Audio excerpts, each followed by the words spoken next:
Sir చూయింగం దగ్గర వద్దు Bilal no.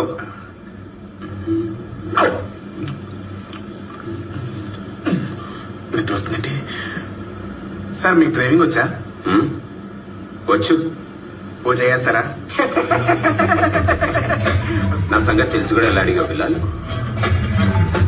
Okay sir. సరే సార్. కావాలంటే ఓ మంచి పాట పెట్టండి సార్. పెట్టుకో. అయినా మీ గురించి తెలుసు కూడా.